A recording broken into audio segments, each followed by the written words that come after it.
wassalatu wassalamu ala asyrafil anbiya'i wal mursalin sayyidina Muhammadin wa ala alihi wa sahbihi ajmain.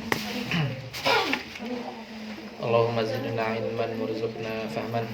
Allahumma alimna bima yanfa'una wanfa' bima 'allamtana. Allahumma alimna bima yanfa'una wanfa' bima 'allamtana. Allahumma alimna bima yanfa'una wanfa' bima 'allamtana. Amin.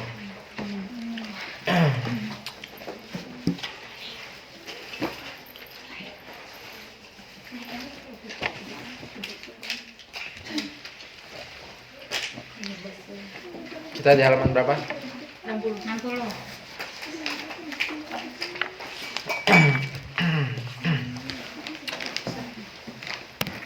Syukur.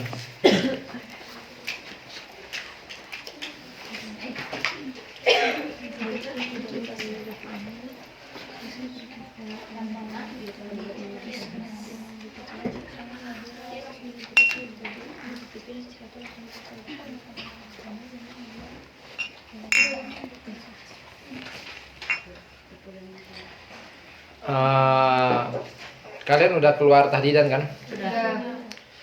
Kalau saya lihat tahdidannya tuh mungkin kita bisa selesai pertemuan depan. Iya. Atau terserah kalian. Kalau misalnya mau dengan kapasitas penjelasan yang sama kencang ya tetap 6 pertemuan nggak apa-apa. Tapi kalau misalnya mau dipelankan, kalau misalnya mau dengan kapasitas penjelasan yang cepat ya mungkin besok udah selesai. Tapi kalau mau dengan tetap 6 pertemuan ya berarti kita nyantai aja. Atau mungkin 5 lah, 5 atau 6. Dan katanya terakhir di pertemuan terakhir, entah itu besok atau itu di pertemuan kelima atau mungkin di pertemuan ke-6, katanya pada mau pengen ini ngebahas soal tahun lalu. Ya. Oke. Walaupun sebenarnya saya udah dikirimin soalnya itu sesuai mukoror tahun lalu ya pastinya ya. Dia itu nggak ngikut mukoror ini pastinya. Di beberapa soal itu tahun lalu itu kebetulan saya juga ngisi ini di tahun lalu itu saya ngelihat di tahun lalu itu ada qaid yang kuliahnya. Di sini nggak ada. Di sini itu dipaparkan 6 qaid yang kubronya, ada 6 dipaparkan. Tapi nggak ada yang kuliahnya sama sekali. Sedangkan di tahun lalu ada. Nah, di soal itu yang saya lihat itu kan ngikut mukoror tahun sebelumnya. Itu ada qaid kuliahnya di situ. Ya dimana itu nggak akan ada jawabannya di sini gitu. Seperti itu. Jadi nggak masalah kita bahas itu ya mungkin kalau kita mau lihat referensinya bisa kita lihat nanti di mukoror tahun sebelumnya atau di fotoannya lah. Kebetulan saya ada mukorornya kok. Berarti ini kita dari halaman 60 itu masuk terus sampai 96. Ya kan? 97 sampai 128 lagi. Nah, 128 sampai 139 masuk lagi. Ya gitu kan? Ya. Oke. Kita mulai ya. Bismillah. Al-Qaidah Ar-Rabi'ah. Qaidah yang keempat, kita sebelumnya udah ngebahas ada 3 qaidah. Yang pertama ada qaidah al-umur bimaqasidiha. Terus al-yaqin la yuzalu bisyak. Terus al-masyaqqah tajlibu taisir. Ketiga-tiganya itu saling berkaitan semuanya. Yang pertama itu tentang niat, umur bimaqasidiha, tentang maksud kita melakukan suatu. Pasti semua itu kembali kepada maksudnya. Kalau misalnya kita melakukan suatu. Dan kita itu akan dapat ganjaran sesuai apa yang kita maksudkan. Makanya itu sampai dikatakan agama ini adalah agama ilmu. Jadi orang nggak berilmu itu sangat kehilangan banyak hal dalam agama itu. Misal analoginya gini. Misal kita itu biasa masuk masjid, biasa nih keadaan biasa masuk masjid dengan kaki kanan. Terus keluar dengan kaki kiri. Kebiasaan kita aja. Kalau misalnya kita nggak tahu bahwasanya Nabi melakukan seperti itu, ya udah, itu hanya sebatas kebiasaan kita jadinya.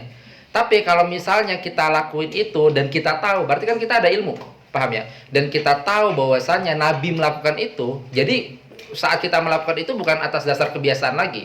Kita melakukan itu atas dasar ngikut Nabi. Jelas ya? Atau misalnya kita minum dengan tangan kanan, makan dengan tangan kanan. Mungkin fitrahnya manusia enakan tangan kanan, kan gitu fitrahnya. Tapi kalau misalnya dia nggak tahu ilmunya, ya udah, makan minumnya dia itu ya hanya sebatas pelepas dahaga dan pelepas laparnya. Tapi kalau dia tahu bahwasanya Nabi melakukan itu dan dia makan meniatkan karena ngikut Nabi, tata caranya, sifahnya itu, sifah fiilnya, maka dia mendapatkan ganjaran. Itu yang dikatakan hal-hal yang ada sekalipun itu bisa mendapatkan ganjaran dikarenakan niat. Dikarenakan itu. Nah, itu yang pertama. Umur maqasidiyah. Bahkan kebalikannya. Hal yang ibadah sekalipun karena niatnya nggak bagus malah dapat dosa. Hal yang ibadah, misal sholat riya, sholatnya berdosa walaupun sholatnya itu lepas tanggung jawabnya, lepas kewajibannya, tapi dia dosa atas riyanya, kan gitu. Itu yang pertama. Terus ada al-yakin la yuzal bisyak, itu masih yakin, masih ada keterkaitannya dengan maqasid, dengan maksud tertentu, dengan tujuan kita melakukan sesuatu. Al-yakin la yuzal bisyak. Terus al-masyaqqah tajlibu taisir, itu kaitannya masih erat juga. Tentang dalam syariat itu sangat muroah terhadap yang namanya manfaat, terhadap yang namanya maslahat. Jadi selama ada masyaqqah, maka itu akan mendatangkan kemudahan dalam syariat. Itu udah kita bahas tentang dawabit masyaqqah itu seperti apa. Nah, selanjutnya yang keempat. Ini yang keempat itu sangat erat nanti kaitannya dengan yang ketiga. Al-masyaqqah tajlibu taisir, dikatakan kalau misalnya ada kesukaran maka mendatangkan kemudahan dalam syariat. Lalu yang keempat dikatakan ad-doror yuzal. Berarti kalau misalnya ada sesuatu yang memberi doror, ada sesuatu yang memberi kemudaratan dalam syariat, itu akan dihilangkan. Gitu, dihilangkan dengan dawabit syariah, bukan ngasal ngilangin aja. Syariat mengatur itu. Jadi syariat itu mengatur kaidah bahwasanya kalau ada yang memberi mudarat itu dihilangkan, terus cara menghilangkan juga diatur sama syariat, bukan ngasal ngilangin aja. Itu jelas ya? Oke, makna kaidah, hadhil kaidah ma'naha anna ad-darar tajibu izalatuha, itu bahwasanya doror itu wajib dihilangkan, mesti dihilangkan karena nggak mungkin doror itu ada dalam syariat. Li'anna doror zulmun wa ghadrun wal wajib wa adum iqa'i, karena doror itu adalah suatu kezaliman, suatu kesukaran, suatu kesulitan. Doror itu yang memberi kemudaratan kepada hambanya, dan wajibnya itu adalah adamu iqa'ihi, dan nggak boleh ada dalam syariat karena syariat itu memudahkan. Li'annal idrar marfu'atun wa muzalatun wa la yahiqqu an taqa'a aslan, karena idrar memberi doror kemudaratan itu aslannya nggak ada dalam syariat. Walaupun nanti beberapa syariat secara zahirnya kita mendapati ada dorornya, ketahuilah bahwasanya di belakang itu sedang mau menghilangkan doror yang lebih besar. Itu jelas ya. Misalnya dalam syariat itu ada syariat rajam, ada syariat hudud, ada syariat kisos. Itu kan doror banget tuh. Tapi itu sejatinya mau menghilangkan doror yang lebih besar. Misalnya orang ngebunuh nggak di kisos, ya udah. Kalau nggak ada kisos, padahal kisos ini kan doror bagi si yang kena kisos, kan gitu. Tapi kalau nggak diberlakukan seperti itu, orang sembarangan ngebunuh nanti jadi, itu kan doror yang lebih besar. Jelas ya? Nah, makanya seperti itu. Intinya tetap doror itu menghilangkan. Berarti itu sudah menghilangkan doror yang lebih besar. Oke, selanjutnya, wat doror ma qabalan naf'u. Doror itu adalah muqabalahnya, kebalikan daripada nafa', daripada sesuatu yang bermanfaat. Sesuatu yang memberi kemudaratan itu kebalikan daripada sesuatu yang memberi kebermanfaatan. Fakulu ma laysa binaf'in dororun. Semua yang enggak memberi manfaat itu berarti memberi doror. Udah itu aja muqabilnya gitu. Jadi enggak ada yang tengah-tengah. Tengah-tengah itu pasti imma memberi manfaat, imma memberi doror. Udah itu aja. Kan nggak ada yang tidak memberi manfaat, tidak memberi doror gitu. Walaupun hal-hal yang mubah berarti memberi manfaat untuk berlangsungnya kehidupan, untuk berlangsungnya kita melakukan kegiatan sehari-hari itu mubah, tetapi itu kan memberi manfaat. Jelas ya? Karena kebalikan itu adalah doror. Kebalikan dari naf'un itu adalah doror. Wat doror yuzal itu hanya penjelasan lafaz-lafaz aja. Doror yuzal itu maknanya jumlatun khobariyatun lafdhan insya'iyatun ma'nan. Doror yuzal itu adalah wat doror yuzal itu kan seperti mubtada khobar. Mubtada khobar itu kan khobariyah, yang dimana musnad ilaih. Tetapi isinya itu adalah insya'iyah. Kita diperintahkan untuk menghilangkan suatu kemudorotan. Nah gitu. Insya'i. Di dalamnya itu ada tolab. Tolab memerintahkan kita untuk menghilangkan suatu kemudorotan. Jelas ya? Wa darur yuzal jumlatun khabariyatun lafdhan insya'iyatun ma'nan li'anna al-akhbar fi kalamil fuqaha lil wujub. Nah, ini penjelasan dalam usul fikih karena ada beberapa khabar yang di mana dia itu di dalamnya terdapat insya. Misalnya dalam ayat ada misalnya ayat banyak di dalam ayat itu yang bentuknya insya, yang bentuknya itu khabar, tetapi di dalamnya itu ada perintah.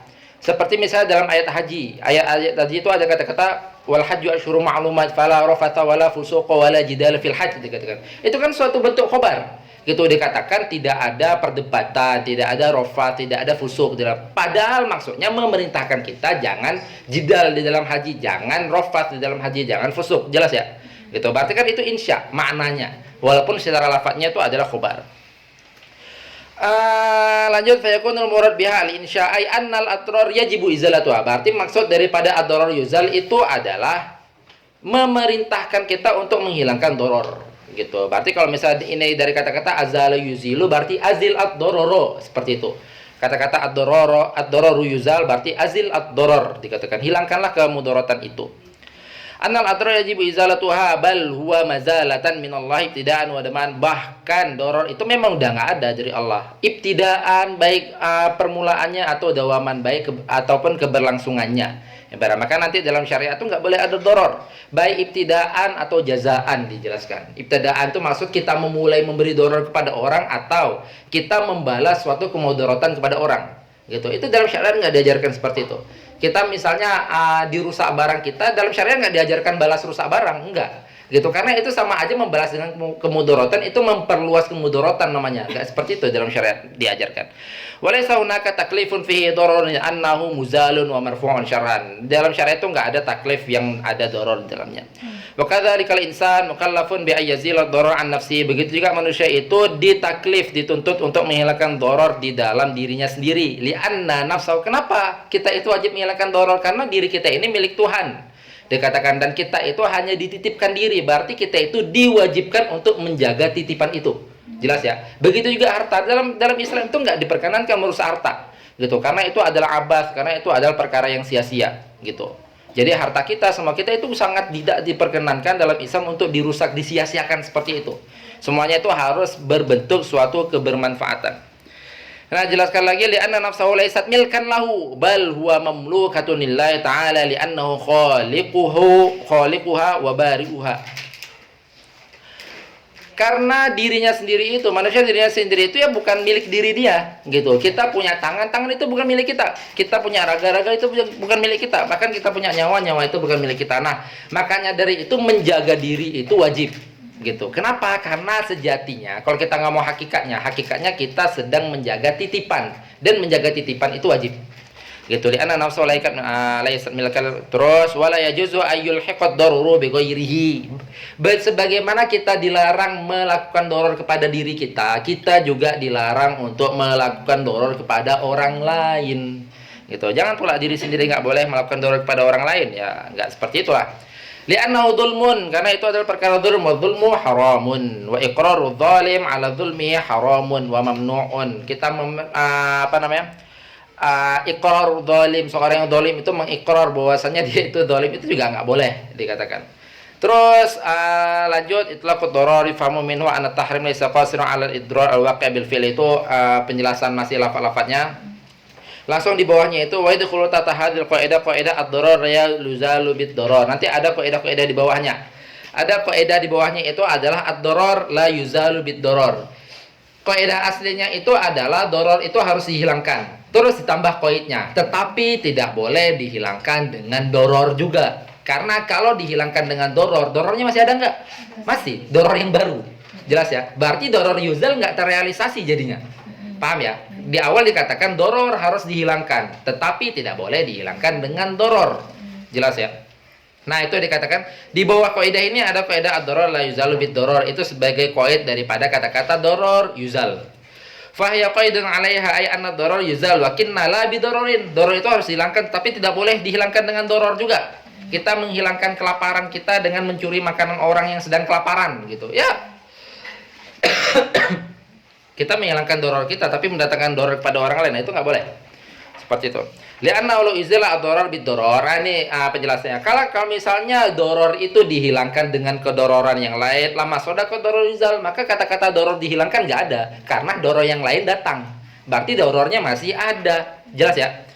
Maka dikatakan lama soda ad-darar yuzal fasya'nuha ma'ha kasya'nil akhos ma'al a'am. Nah, seperti kita menghilangkan sesuatu yang a'am kepada yang akhos. Terus dalil. Dalil ini bisa kita baca cepat aja dalilnya. Dalil apa? Dalil daripada kaidah ad-darar yuzal. Yang pertama kitab. Al-adillah an-naqliyah min al-kitab wa sunnah wal jima' amal kitab faqad warada fihi an-nahyu 'anid darar fi ayat katsira. Dalam ayat itu banyak yang dimana kita itu dilarang untuk membuat suatu kemudaratan di dalam agama. Yang pertama qala ta'ala fi sya'nil mutallaqat wala tumsikuhunna diraran lita'tadu. Itu ini keharaman kita itu apa ya namanya? Amsik itu dalam berumah tangga, tetapi kita meniatkan untuk menyakiti, itu termasuk hukum nikah yang haram. Dia nikah karena mau balas dendam, seperti itu haram itu. Nah itu dikatakan wala tumsikuhunna diror tak tadu. Dia bukan menahan itu bukan karena kasihan, karena mau makin menyakiti, ya itu nggak boleh. Nah itu di dalam Quran aja dijelaskan bahwasanya kita jangan memberi kemudaratan kepada orang. Begitu juga qaulu ta'ala wala tudarruhunna litudayyiqu 'alaihin. Itu sama. Wa qala fi sya'nil wasiyah biddain min ba'di wasiyati yusabi aw dainin ghairu mudar. Itu kan berarti penjelasan ini ayat-ayat disebut itu ayat-ayat yang itu menjelaskan kita harus menghilangkan suatu kemudaratan. Washidu idza tabaya'tum la yudarra katibun wala syahid. Itu kan semua menjelaskan tentang syariat itu sangat muroah kepada suatu kemudaratan yang didatangkan. Jelas ya? Betul. Dijelaskan di bawah itu secara gamblang faqadalah hadil ayat wa ghayruha ala tahrimid darar wa man'ihi. Ayat di atas itu seorang mutolakot itu jangan diimsak itu berarti jangan ditahan kalau misalnya dalam rangka mau menyakiti doang, nggak boleh. Kalau misalnya beberapa juga wasiat yang tidak memberikan kemudaratan ibaratnya tidak boleh gitu ibaratnya. Kalau misalnya ada wasiat memberikan kemudaratan nggak boleh ibaratnya. Kalau misalnya wasyidu, kenapa kita harus mendatangkan saksi agar tidak terjadi kemudaratan gitu. Ngutang tapi serampangan itu kan sangat berpotensi memberikan kemudaratan nanti kepada seorang yang memberi hutang itu. Oke, itu dalil pertama, penjelasannya ada di bawah itu. Terus lanjut kita lihat kepada dalil keduanya dari sunnahnya. Wa amma sunnah faqad warada fi hadits nabawi karim fi rutbatil hasan akhrajahu. Itu panjang ngejelasin hadisnya, apakah itu hadisnya mursal atau enggak. Langsung kita lihat kepada hadisnya di balik itu. Dapat ya di balik yang di atas isi hadisnya. Di sebelumnya tuh hanya ngejelaskan bahwa ini hadis mursal. Setelah ini kita ngebahas mursal secara singkat aja. Ini hadis yang masyhur, la doror wala diror. Ada lafaz tambahan fil Islam. Di dalam Islam itu tidak boleh ada kemudaratan dan tidak boleh memberi kemudaratan. Kita tidak boleh melakukan kemudaratan dan juga kita nggak melakukan kemudaratan kepada diri kita, tetapi kita melakukan kemudaratan kepada orang lain. Itu juga nggak boleh. Gitu. Berarti kemudaratan itu memang mutlak nggak boleh seperti itu. Wajah dalalah minal hadis. Apa wajah dalalahnya? Anna Rasul nafid doror mutlakon. Bahwasanya Rasul itu memang benar-benar melarang doror mutlak, nggak ada koidnya. Doror itu memang nggak boleh dikatakan. Li'annahu. Kenapa? Apa bahasanya mutlaknya itu? Karena ini penjelasan usulnya. Li'annahu nakiratun fi siyaqin nafi fa ya'um. Karena kata-kata doror itu kan nakirah, dororun maksudnya. Makanya dikatakan la dororo wala diroro. Itu adalah nakirah di dalam syiak nafi. Jadi misalnya ada lafat am, ada pembahasan lafat yang am di dalam usul fikih. Salah satu lafat am itu adalah la yang masuk kepada nakirah. Itu berarti menghasilkan lafat yang umum. Berarti semua kemudaratan selama nggak ada taksisnya, jelas ya. Semua kemudaratan selama nggak ada taksisnya itu haram. Dikatakan itu nggak boleh di dalam itu, kecuali ada taksisnya. Gitu. Taksisnya apa? Kemudaratan untuk menghilangkan kemudaratan yang lebih besar. Itu kan taksis. Illa mudarakada illa darakada idza darakada. Itu kan berarti taksisnya. Itu jelas ya.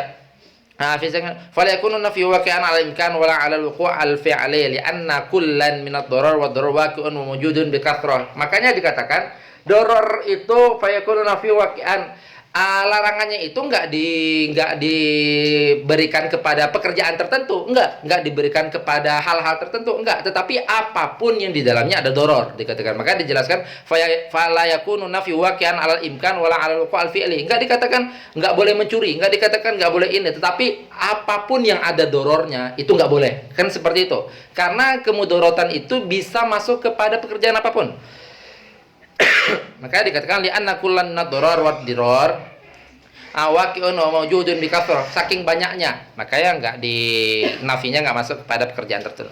Fala yaswa yuradu fi dzalika nafyu ayuradu nafyu dzalika aw idzan tafa ayyakuna al-murad nafyul imkan aw al-wuqu' fa ta'ayyana ayyakuna al-murad fihi bi annahu la yajuzu ad-darar wa ad-dirar fi dinina wa idzan tafal jawaz thabata at-tahrim. Itu kenapa dikatakan enggak masuk ke dalam fiil-fiil tertentu. Karena dia itu doror itu masuk ke dalam fiil yang banyak.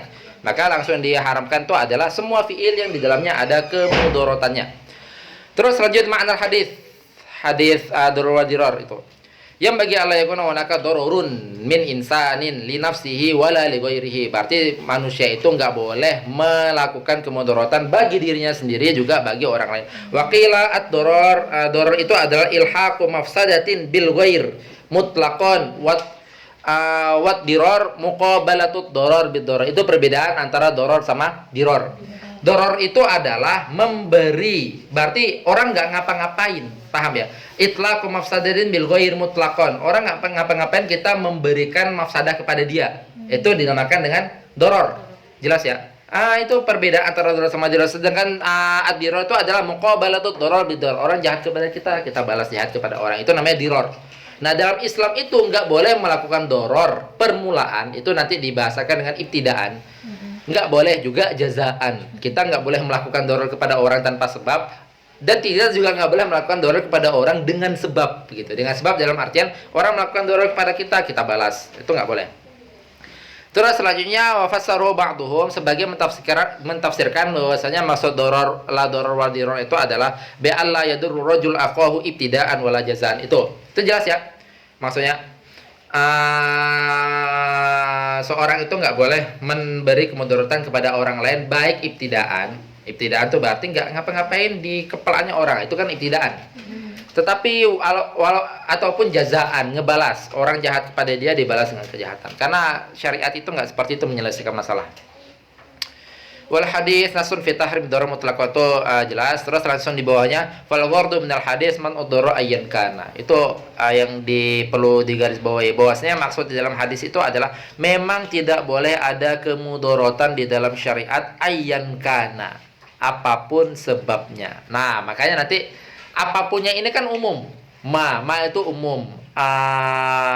Asma mubahamah itu umum. Nanti dikatakan kecuali kalau misalnya kedororan itu dalam rangka untuk menolak suatu yang lebih besar dorornya, itu baru dikatakan boleh. Lanjut, walihada fala yajuzu li ahadin ayyulhiqad darar la bi nafsihi wala li ghairihi. Itu masih diulang-ulang aja. Bal wala yajuzu ayyuqabilat darar. Jangankan dia melakukan kemudaratan kepada orang, membalas kemudaratan dengan kemudaratan aja nggak boleh. Bal wala yajuzu ayyuqabilat dararu bi dararin. Faka'anna Nabi sallallahu alaihi wasallam yaqul la tudirru wa la tuqabilu ad-darar bid-darar. Itu kan lafaz dari kata-kata la darara wa la dirar. Itu seakan-akan Nabi mengatakan seperti itu. Jangan kamu membuat kemudaratan dan jangan kamu balas kemudaratan dengan kemudaratan. Jelas ya? Ini selanjutnya kita ngebahas tentang hadisnya. Wa hadhil martabatun 'aliyan idza lam yuqabil insan ad-darar bil darar kama qala ta'ala faman 'afa wa aslaha wa ajruhu 'ala Allah innahu la yuhibbudz zalimin. Selanjutnya ngebahas tentang itu dibaliknya itu kayaknya. Iya, Ya kan? Soalnya buku saya ada gitu juga.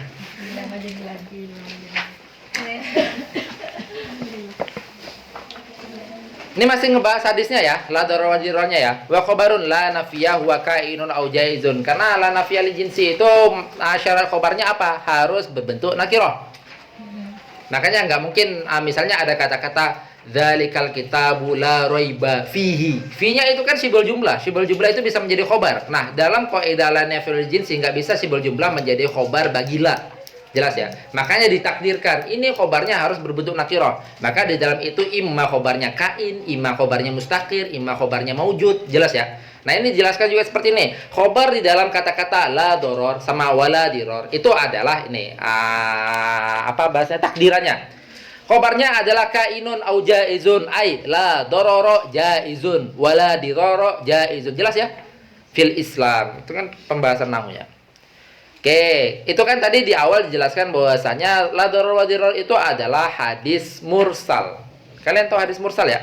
Mursal itu yang dihilangkan, imma dihilangkan sahabat, imma dihilangkan tabi'in. Ibaratnya intinya tabi'in ngomong langsung qalan Nabi. Ya nggak mungkin dong. Namanya tabi'in kok ngomong qalan Nabi. Jelas ya?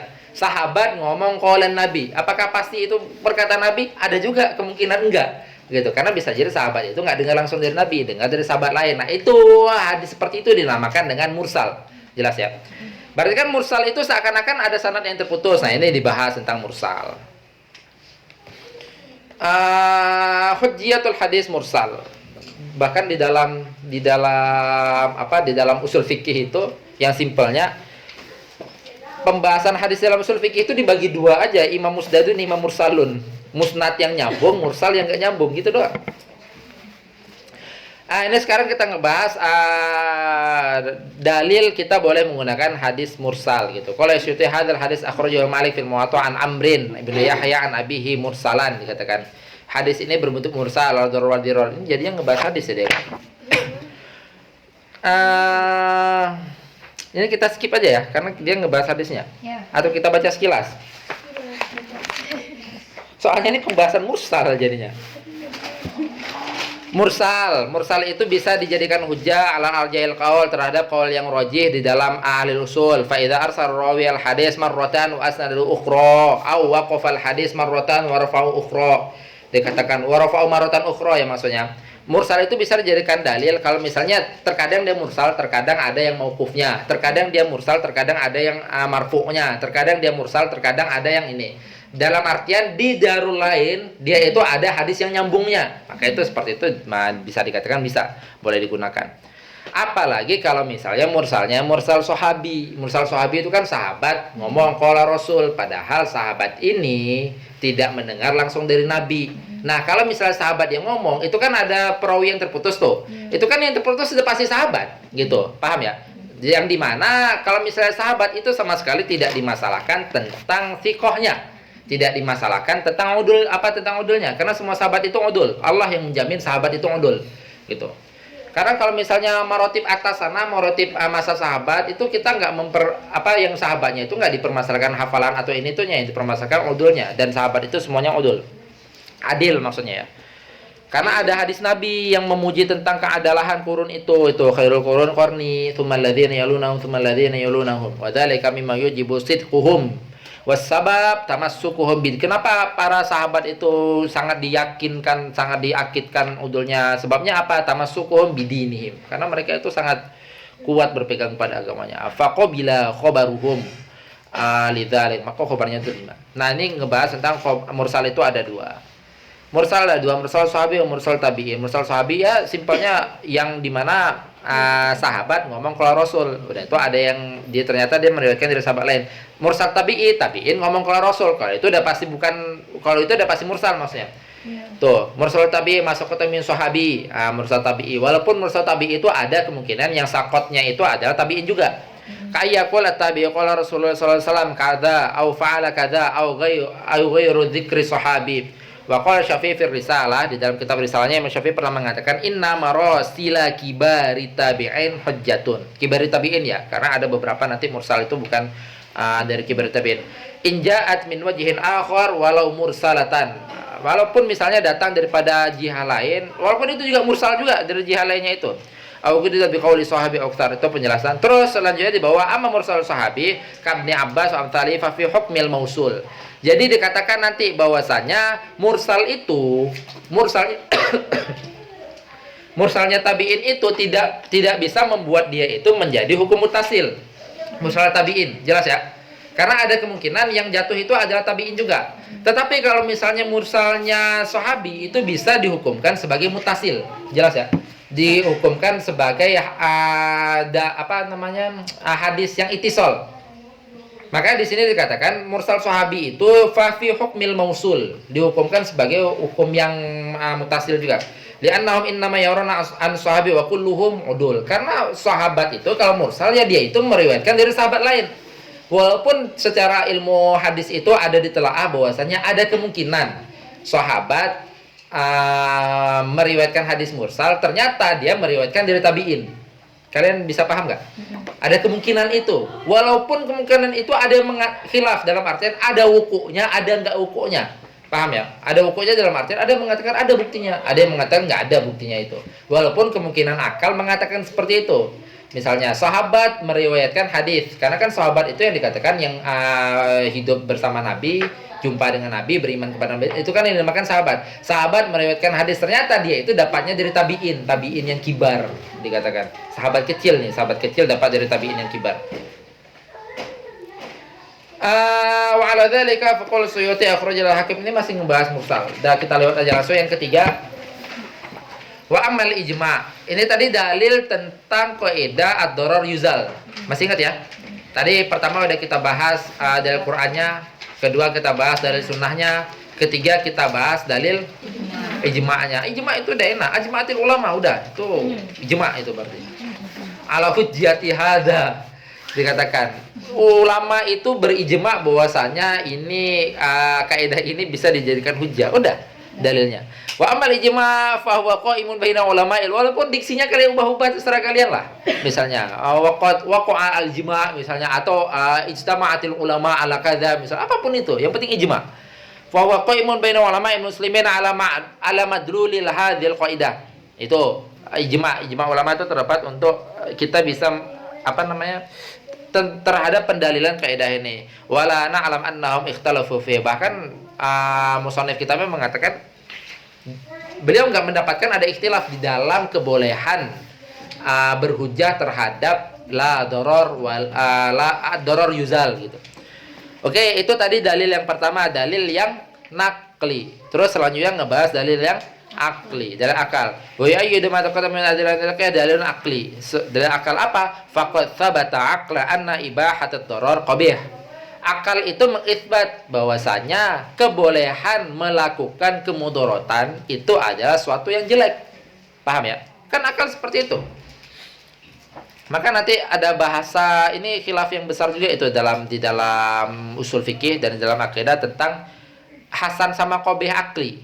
Dalam artian itu khilaf antara Ahlussunnah sama Mu'tazilah, khilaf besar itu saat mengisbat tentang apa yang mengisbat bahwasannya kebaikan dan kejelekan itu apakah harus syariat atau akal. Itu walaupun itu banyak salah dipahami tentang kaidah itu, sehingga orang itu banyak yang menjustifikasi apa yang tidak dikatakan oleh Mu'tazilah itu sendiri, bukan seperti itu maksudnya.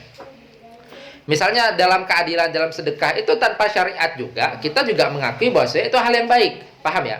Kalau ini kan enggak. Kalau misalnya apa bahasanya? Kalau misalnya dipahami, misalnya orang salah paham kan enggak. Dia mengatakan bahwasanya Mu'tazilah itu langsung ekstrimnya ya sampai mengatakan untuk mengetahui kewajiban sholat itu cukup akal. Enggak seperti itu. Maksudnya untuk hal-hal yang akal itu menilai baik, itu kita nggak membutuhkan syariat. Kita itu nggak butuh syariat melarang memukul kepala orang untuk mengetahui itu nggak baik, paham nggak? Gitu. Nggak ada syariat sekalipun kita itu mengatakan itu nggak baik. Nggak ada syariat sekalipun kita itu ditraktir teman seneng, paham ya? Gitu. Nggak perlu syariat, nggak butuh dalil. Saya seneng pokoknya, kan gitu. Nah itu yang dikatakan itu adalah hasan dan qabih akal. Dikatakan. Nah, yang khilaf terjadi itu adalah kalau misalnya kekobehan yang akal itu mengisbat itu dilakukan, apakah saat ketiadaan syariat itu masih didapatkan ganjaran? Kan itu khilafnya tuh di dalam titik itu. Oke, lanjut. Sabata aqla anna ibahati darar qabih wal qabih la yaliqu in sadara minal baris subhanahu wa ta'ala. Qabih itu sangat enggak pantas lah kalau kita katakan itu bersumber dari syariat atau bersumber dari Allah Subhanahu wa taala. Dzalika li anna Maula tabaraka wa ta'ala qad wasafa nafsahu birrahmah. Karena Allah itu sudah mensifati dirinya dengan rahmah. Wa wasafa syar'ahu bi annahu islahun lisyu'unid din. Sudah mensifatkan syariatnya itu adalah untuk lisyu'unil ibad, sebagai apa bahasanya itu namanya, sebagai solusi, dikatakan solusi untuk urusan hambanya gitu. Kok solusinya mempersulit? Nah, gitu. Itu enggak solusi namanya. Terus selanjutnya itu dalil akalnya ya. Dalil akal kenapa ad-darar yuzal itu sangat sesuai dengan akal kita. Mal maksud binafid doror? Apa yang dimaksud dengan nafid doror? Al-maksud binafid doror, maksudnya menghilangkan doror itu adalah nafyu fikroti ta'thir. Itu salah itu. Menghilangkan pemikiran bahwasanya doror itu, pemikiran sesuatu itu kita bisa menyelesaikan dengan kemudorotan gitu. fikrati ta'thir li mujarradil intiqam alladzi yazidu fil idrar wa yuwassi'u dairatuhu. Menghilangkan pemikiran itu, misalnya secara simpel kita itu mendapatkan kelegaan. Itu secara ini ya, secara fitrah ya, misalnya kita katakan orang itu mendapatkan kelegaan kalau orang jahat kepada dia, si yang jahat ini harus dijahatin balik. Itu mendapatkan kelegaan secara fitrah manusia kan gitu. Nah, datangnya syariat yang menghilangkan kemudaratan untuk menghilangkan fikrah seperti itu gitu. Karena mungkin secara simpelnya kita mendapatkan saya puas, dia juga kan gitu, seperti itu ya. Tapi kan secara itu kan yang terjadi adalah kemudaratan itu kan makin meluas jadinya. Nah, seharusnya kemudaratan kalau udah terjadi dihentikan. Nah, caranya seperti apa? Nah, makanya syariat itu punya cara sendiri untuk membalas kemudaratan itu. Itu. Makanya maksud dihilangkan kemudaratan itu adalah maksud dihilangkan diror. Diror itu kan tadi membalas sesuatu dengan sesuatu yang jelek gitu. Sesuatu yang jelek dilakukan kepada kita balas juga dengan sesuatu yang jelek juga. Nah, maksud menghilangkan diror itu adalah nafyu fikrati takfir. Menghilangkan fikrah ta'thir li mujarradil intiqam, karena semata-mata kalau kita membalas intiqam, kita membalas kemudaratan itu dengan mudarat juga, alladzi yazidu fil idrar wa yuwassi'u dairatuhu, yang dimana nanti kemudaratan itu hanya akan meluas. Dikatakan itu yang mau dihilangkan sama syariat gitu. Karena kalau misalnya semua barbar dikatakan dihancurin rumah, balas hancurin rumah, ya dua orang menghancur rumah nggak selesai hancur dunia. Kan jadinya seperti itu jadinya. Mungkin secara kepuasan simpel, kepuasan secara sekilas ya sih dia puas gitu. Tapi kalau itu berlanjut terus ya nggak kelar-kelar nanti. Paham ya? Ah, itu maksudnya, itu nafyul idrornya itu. Gitu. Maka dikatakan nafyu fikrati ta'thir, karena merasa saya balas itu memuaskan diri. Tapi kan memberikan athar yang jelek. Fal idror walau kana ala sabil muqabal, walaupun dalam rangka membalas la yajuz ayyakuna hadfan wa maksudan, dikatakan walaupun misalnya dorornya itu dalam segi membalas, misalnya kosos itu kan kita kan membalas suatu kemudaratan dengan kemudaratan yang serupa, jelas ya, tetapi nggak boleh kemudaratan itu menjadi tujuan utamanya. Paham maksudnya? Misalnya dia ngebalas membunuh orang, nggak boleh memang mau saya bunuh aja dia, nggak boleh itu dijadikan tujuan utamanya gitu. Tetapi memang kalau kita melakukan itu karena syariat sudah memperbolehkan itu, jelas ya. Nah, makanya dikatakan idror itu walaupun dalam segi muqabalah, dalam segi membalas, dalam segi memberikan balasan yang serupa, maka tidak boleh lah ya juga yakuna hadfan. Idror itu tidak boleh menjadi tujuan, menjadi maksud gitu. Mentang-mentang syariat memperbolehkan, jadi dia bacok sekali mati, dibalasnya dengan bacok 10 kali, dicincang-cincang. Kan nggak seperti itu. Paham ya maksudnya? Berarti kan itu udah ketahuan. Wah, ini tujuannya bukan mendirikan syariat jadinya nih, tapi tujuannya memang mau membuat kemudaratan juga. Seperti itu. Wa inna ma yalja'u ilaihi itiraron gitu. Kenapa didatangkan kemudaratan yang boleh membalas itu? Kan nanti ada beberapa itu boleh melakukan kemudaratan. Karena itiror, karena kalau nggak seperti itu kan akan terjadi sesuatu yang lebih berbahaya. Terus dia dikasih contoh, wa man atlafa mala ghairihi fala yaju yuqabila bi itlafi malihi. Siapa yang merusak harta orang lain, kan dalam syariat bukan dituntun kalau mobil kamu dirusak maka balas dengan merusak mobilnya, kan seperti itu. Mending dikasih uang, mobil kita bagus lagi. Dengan merusak mobilnya emang mobil kita bagus kan enggak? Jelas ya maksudnya ya. Kan yang ada hanyalah kemudaratan itu meluas jadinya. Nggak mendapatkan keuntungan apa-apa, hanya mendapatkan keuntungan nafsu semata doang. Nah itu makanya syariat itu mengatur itu memang udah sedemikian rupa rapinya diatur sama syariat. Nah itu dicontohkan, fala yajuzu yuqabila bi itlafi malihi li anna fi dzalika tawsi'atun lid-darar bila manfaah. Itu jelas ya. Karena dalam kejadian itu yang terjadi adalah memperluas kemudaratan tanpa ada manfaat. Orang merusak mobil kita balas merusak mobil orang. Kemudaratan ngeluas, manfaat nggak ada yang datang ke kita. Makanya syariat itu memberi manfaat. Orang merusak mobil kita ya doman, ganti rugi kan gitu. Ya udah selesai, kemudaratannya selesai, malah kita dapat manfaat, malah dapat yang lebih baru. Imam mungkin mobil kita nggak dirusak pun memang udah rusak. Bisa seperti itu. Nah, dikatakan wa afdol minhu tatminul mutlif qimatan ma atlafahu. Yang afdolnya itu apa? Si yang merusaknya itu kan mentatmin, memberi doman dari qimah yang dirusaknya itu. Nah, ini ada kaidah di bawahnya, wa hadza bi khilafil jinayah, beda dengan jinayah, misalnya ala nafsi awil badan mimma syarafil qisas, yang dimana di dalamnya itu disyariatkan qisas. Kan kita melihat loh, kalau misalnya qisas kok syariat memperkenankan, paham ya?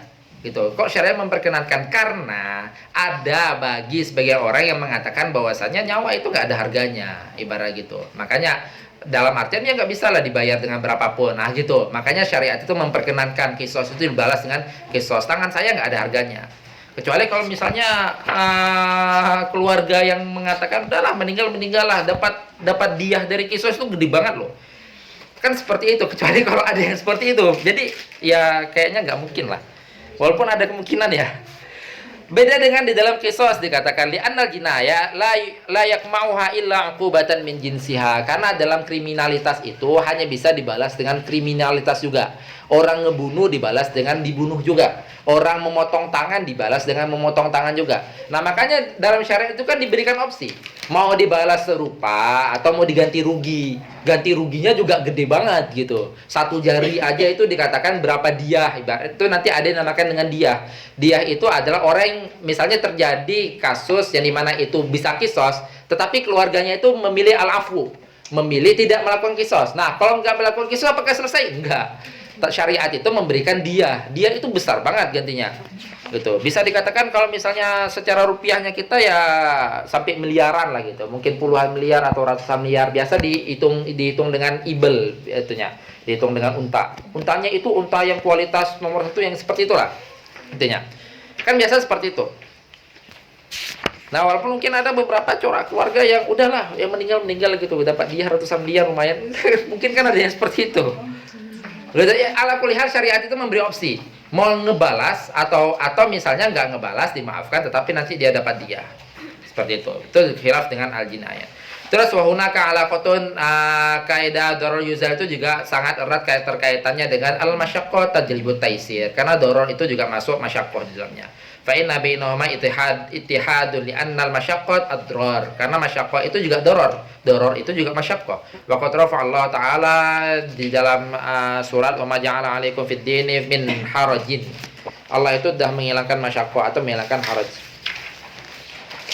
Terus lanjut wa ala dzalika fa inna qa'idata la darar wa dirar fi dakhilal masyaqqah tajlibu taisir. Kalimat kaidah darar la darar wa dirar itu di dalamnya itu ada juga masyaqqah tajlibu taisir. Fa kullu ma yantabiqu ala hadhihi yantabiqu ala tilka. Setiap kita merealisasikan la darar wa dirar berarti kita juga merealisasikan al masyaqqah tajlibu taisir dikatakan. Lianna masyaqqah karena masyaqqah itu adalah darar wa qarafa Allah dan Allah itu sudah menghilangkan kedororan itu, juga sudah menghilangkan bahasanya udah menghilangkan masyaqqah itu. Langsung di bawahnya faladina bentar. Rafa ta'ala subhanahu wa ta'ala fal musafir wal itu kita lanjut dulu fal musafir mar'i sallallahu ta'ala lahum fi saumiha wa salatiha. Itu kan Allah tuh menghilangkan masyaqqah kepada orang yang puasa, orang yang dalam safar karena di dalamnya ada masyaqqah kalau dia masih safar. Karena di dalamnya ada masyaqqah kalau dia itu safar dan dia sholat, kalau dia itu safar dan dia itu puasa ada masyaqqah, makanya masyaqqahnya itu dihilangkan dan didatangkan kemudahan. Berarti kan sesuai dengan kaidah la darar wa dirar atau sesuai dengan kaidah ad-darar yuzal. Jelas ya? Fal musafir yajuzu lahu ay yuqassira as-shalah wa hadha mamtazat bi syariah al-ghura. Terus falladina yu'aibuna fi iqamatil hudud wa yahtamuna syariah bil unfi wa adamir rahmah wa annaha la tuslihu lil asri al hadits lam yuhfamu al hikmah min masyru'iyyatiha. Bagi orang-orang yang mengatakan kok Islam itu kejam ya, di dalamnya ada hudud itu kan ngeri banget. Gitu misalnya. Padahal syariat kita ngomong misalnya Indonesia itu kan nggak menjalankan syariat Islam dan kita katakan beberapa had itu kan nggak dijalankan. Bahkan misalnya beberapa daerah yang mengproklamirkan menjalankan syariat Islam itu juga nggak syariat Islam, itu hanya gambaran syariat Islam misalnya. Misal di Aceh misalnya itu ada hudud, ada tahdzir, itu kan nggak sesuai batasan-batasan yang dikatakan. Misal dalam syariat itu kalau misalnya berzina yang dia itu adalah muhsan, kalau misalnya itu ya dirajam. Kalau misalnya dia ghair muhsan ya dicambuk sampai 80 kali. Dan itu kan nggak seperti itu waqi'nya, berjalannya kan nggak seperti itu. Nah, yang seperti itu aja itu kan dapat pandangan miring dari orang. Kok kejam banget sih ibaratnya. Malah jadi canda-candaan gitu. Wah, orang Aceh ya pernah dihudud nggak? Malah seperti itu misalnya. Itu kan jadi makanya dikatakan sifat ladina yu'ibuna min iqamatil hudud. Mungkin orang yang mengatakan atau orang yang menganggap hudud itu adalah suatu yang suatu yang berlebihan dalam syariat, dia nanti akan menyadari kalau itu terjadi, misalnya di dalam ruang lingkup dia, di dalam keluarga dia, kalau misalnya hudud itu nggak ada. Paham ya? Karena hudud itu kan aslinya memberi efek jera. Itu tujuan utama dari hudud, memberi efek jera. Misalnya entah itu keluarga dia yang kena, entah itu apa, dan gak ada sama sekali hukum negara itu yang mengisbat, yang mengatakan ini harus seperti ini kan misalnya. Dia baru merasakan tentang ihtimamnya kepada hudud ini. Itu jelas ya? Gitu.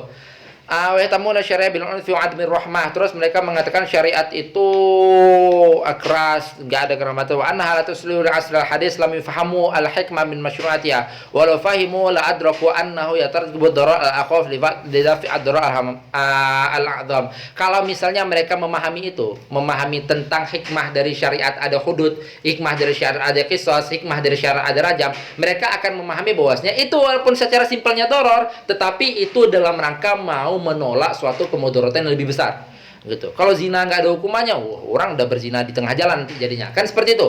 Kalau misalnya mencuri nggak ada hukumannya, orang nggak ada yang merasa aman. Kalau misalnya membunuh nggak ada hukumannya, orang udah bunuh-bunuhan seenak-enaknya kan seperti itu.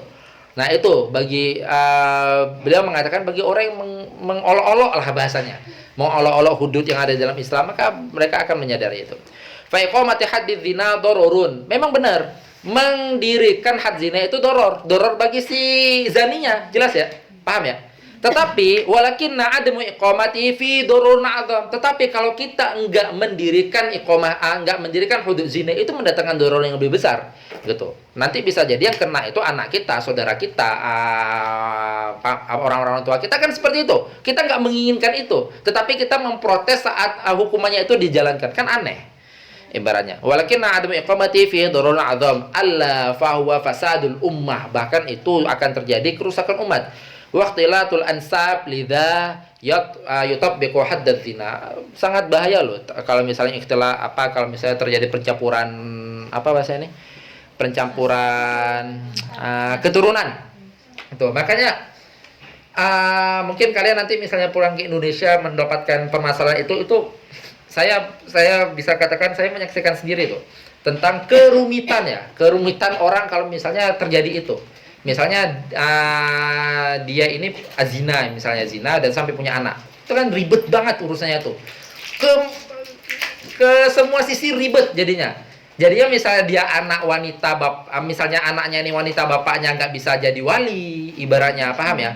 Bapaknya nggak bisa jadi wali, terus mau ditutupin gimana pun ya tetap nanti misalnya bapaknya nggak bisa jadi wali, paham? Nanti yang langsung ke wali hakim. Saat wali hakim bakal disebut ini bukan anak bapaknya, ini anak ibunya, kan berasal terus gitu.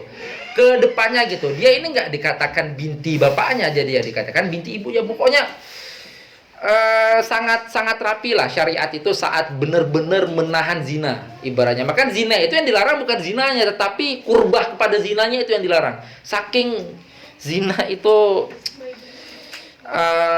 syu'un dunia aja udah seperti itu, paham ya maksudnya? Urusan duniawi aja udah seperti itu, jadi ribetnya kita, apalagi urusan akhirat. Naudzubillah lah dari hal seperti itu. Maka sampai Imam Syafi'i itu mengatakan seorang itu nggak akan berzina kecuali dia itu dari keturunan pezina, dikatakan. Karena itu adalah urusan nenek moyang yang belum selesai, makanya dia kena lagi gitu, kena gitu. Maka kan salah satu yang didoakan sama Nabi itu kita berdoa kita ini diselamatkan, bukan kita doang, tetapi zuriyah kita juga, moyang-moyangnya kita, ibaratnya gitu. Maka itu yang sangat berbahaya. Itu tadi dicontohkan, di sini juga contohkannya zina. Wa mithama fa inna hadhihi qaidah wa ghayruha mimma huwa fi ma'naha asasun liman ilfi ad-darar wa tartabu nataijuha fi ta'wid al-mali wal uqaba. Begitu juga dalam perkara-perkara yang lain. Langsung di bawah kita bahas furu'nya. Di bawah itu ada pembahasan furu' qaidah, hadhihi qaidah yubna 'alaiha furun katsirah. Ada banyak furu'nya. Itu contoh satu persatu nanti dilerai semuanya. Yang pertama langsung kata-kata doror yuzal, kemudaratan itu harus dihilangkan. Furu' pertama itu adalah ar-raddu bil aib. Secara judul kalian udah paham ya, mengembalikan barang karena ada aibnya. Itu kan secara simpel ada doror bagi si penjual, paham ya, memberikan itu. Tapi itu kan untuk menghilangkan doror bagi si pembeli, jadi ya jelas ya. Secara simpel, maka kemudaratan itu harus dihilangkan. Walaupun ini ada tafsirnya, aibnya itu seperti apa? Apakah aibnya itu sesuatu yang sesuatu yang diridhoi sama pembelinya atau gimana, itu nanti itu kita bahas. Itu furuk pertama. Furuk pertama ada syariat boleh mengembalikan barang kalau di dalamnya ada aib. Fa idza dallasal bai' al musyari bi ikhfa'il aibi al mawjud fi sil'ah inda ta'aqud fasyari' ajaza lahu ar-rad bil aib. Kalau misalnya dallasal abai, dallas atau ya tadlis ya. Seorang penjual itu curang. Dia itu jual barang disembunyikan tuh maksudnya dirahasiakan, ada aibnya, ada kerusakannya gitu. Bi ikhfa'il aib al mawjud, padahal ada saat dijual tuh ada gitu. Saat ta'aqud, maka syariat itu memperbolehkan mengembalikan barang itu. Jelas ya? Kapanpun itu boleh mengembalikan barang itu. Li'annal mushtari, karena seorang membeli barang itu kan tujuannya untuk membeli barang yang bagus, bukan membeli barang yang jelek. Li'annal mushtari qasada bisyira as-salim, karena tujuan dia itu membeli barang yang bagus. Alladzi tandafi'u bi hajatu, yang dimana itu akan memenuhi hajatnya dia, kebutuhan dia, alat tamam. Kalau misalnya barang itu bagus, fakana lahu haqqu raddil bai' idza tahaqqaqat syurutur radd bil 'aib fahiya. Nah, ini ada syaratnya. Syarat barang itu bisa dikembalikan kalau misalnya di dalamnya ada aib. Yang pertama, ayyukhfihi al-ba'i. Syarat pertama itu penjualnya itu harus menyembunyikan aib itu. Karena kalau misalnya penjualnya nggak menyembunyikan, terlihat sama si pembeli dan dia masih ngebeli, itu kan berarti pembelinya yang apa bahasanya itu, yang terlalu pintar jadinya. Kan gitu. Nah, makanya syarat pertama itu aib itu memang disembunyikan sama si penjual. Wa alla yakunu aib dhahiran waqtal aqdi. Aibnya itu nggak boleh kelihatan saat akad. Karena kalau misalnya kelihatan dan si pembeli masih ngebeli, ya itu pintar banget berarti. Wa alla ya'lama bihi wa antarudduhu wa antarudda bihi fawra ilmihi bil aib. Kenapa? Ini ya